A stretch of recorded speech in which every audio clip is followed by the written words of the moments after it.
I'm Debbie Kay. I'm the author of the Amy and the Feelings Basket series of books. Is Amy based on a real little girl?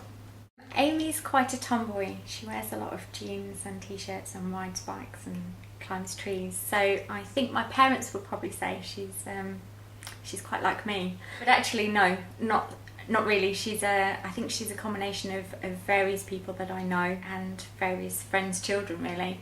So I think that way lots of people will relate to Amy.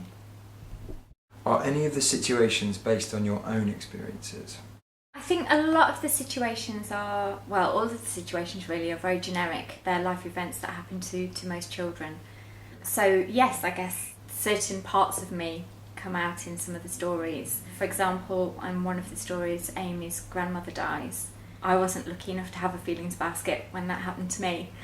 So I kind of muddled through really, but I used some of my experiences and the things that happened to me to tell that story.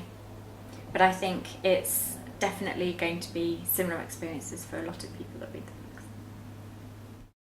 Do you have a favourite feelings basket character? I genuinely don't. I actually love all the feelings. I think kind of later on in my life I came to realise that there's no such thing as a bad feeling, that the ones that we class as not very nice, they're still feelings and we should still have them and take notice of them. However, when I was creating the stories, some of the feelings did sort of have a bit of a pertinent effect on me. I do have a bit of a soft spot for the clumsy ones, the ones that tend to fall over a lot or tend to be a bit silly. Who gets to come out of the basket most often? That's a good question. I've had to be really careful with the way that I use the feelings in each of the stories. For example, Amy's a very curious little girl, and curious could actually make an appearance in every story. So I've had to choose the most pertinent for each story and make sure that Amy's getting the best advice from her feelings. I think though that we should probably look at this question again after about 20 books and see if one of them makes more of an appearance than any others.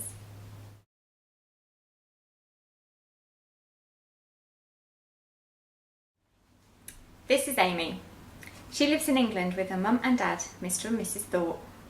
A little while ago, Amy's mum gave her a very special present, a feelings basket. The feelings basket is a magical place where Amy's feelings live until she needs them. It was a bright and sunny Sunday evening. Amy was wearing her favourite stripy pyjamas and was brushing her teeth ready for bed. She thought back over the summer holidays. They'd been very busy. Amy and her parents had moved house. She was very sad to leave her old house and all her friends, but then she met Finn. Finn lives next door. He had very quickly become her best friend, and she spent nearly every day with him over the last few weeks. Amy finished brushing her teeth and put the toothbrush back in the holder. She didn't know how she was going to sleep tonight. This was not a normal Sunday night.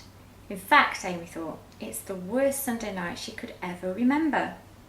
The fun and excitement of the summer holidays were over, and she had just one more sleep until she started her new school. Amy had lots of feelings running around in her head and her tummy. It felt like they were out of control. Just when Amy thought she could work out what they were, they seemed to run away from her. "I need some help," said Amy, "and I know just where to find it." She stuffed her hand under the bed and pulled out a very special square of material. She picked it up, rested it on top of the bed and pulled hard on the magic tag. The beautiful blue sparkly basket popped open. One of her feelings was already in the middle waiting for her. "I wonder who it is," thought Amy out loud. She reached into the basket and scooped the little feeling into the palm of her hand. As she did this, she felt a strange tingly feeling running all the way up her arm. She knew the magic had started to work.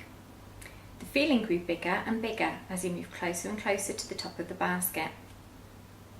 When the feeling reached the top, Amy realised it was not one she'd met before. This feeling was round and grey and looked a little bit like a rubber ball with hair on top. His eyes were spinning in circles, just like the clothes in the washing machine. "Who are you?" asked Amy. The feeling spun around twice in Amy's hand and then landed with a plonk on his bottom. He looked up at Amy from where he sat.